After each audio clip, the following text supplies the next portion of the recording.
Pour la petite histoire, je rentre du travail, on est le vendredi 21 juillet 2023 sur la côte ensoleillée de la Colombie-Britannique au Canada.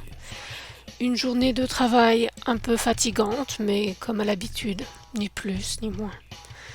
Je nettoie des jardins et celui-ci avait été un peu négligé.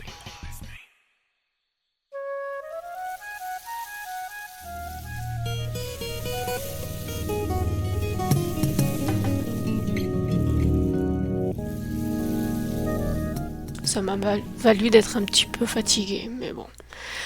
Donc je rentre, il est près de 17h30. Ma compagne me propose de sortir plus tard avec deux de ses amis de musique pour boire un coup. J'étais partante, j'avais envie de voir d'autres personnes, de sociabiliser un peu. Je lève la tête au ciel et là, je me dis, tiens, ça tricote encore là-haut.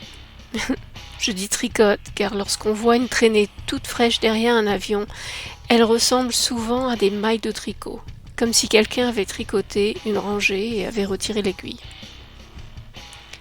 Je rentre chercher mon appareil photo pour prendre quelques clichés, quelques vidéos, comme à l'habitude. Et quand je prends des photos ou que je filme, je regarde dans le viseur directement, et non au travers du petit écran, ce qui vaut à ma tête d'être en contact avec l'appareil. Je signale ceci car ça a peut-être son importance. Donc je fais mes clichés et je rentre. Et puis, soudainement, c'est comme si un nuage noir venait de passer dans ma tête. D'un seul coup, je n'avais plus envie de sortir, plus envie de voir personne. Comme une grosse déprime qui m'envahit. J'étais dans une brume sombre et pessimiste.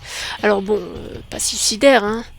Ça m'arrive d'être homicidaire, mais pas suicidaire, non. Et là, je n'avais plus goût à rien. Alors j'ai annulé de sortir, quoi. J'ai passé la soirée à m'abrutir devant des séries à la con. C'est tout ce dont j'étais capable.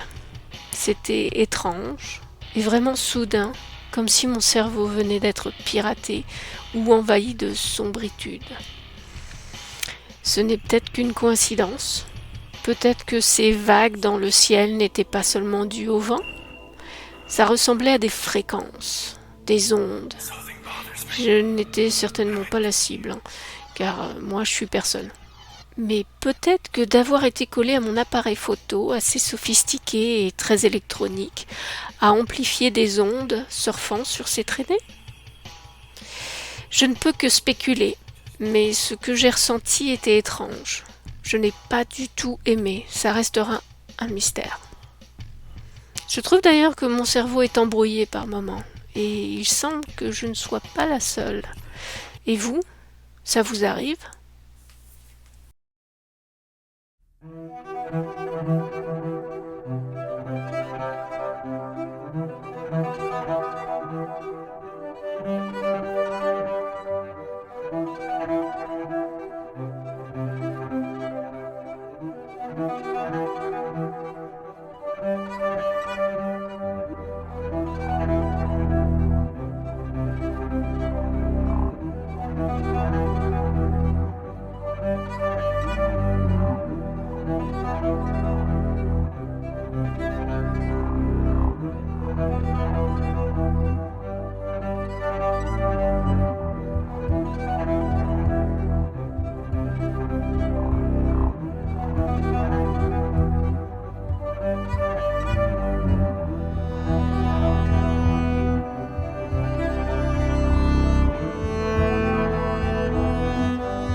years, Delgado has shown that the behavior of monkeys can be altered using low-power, pulsating magnetic fields.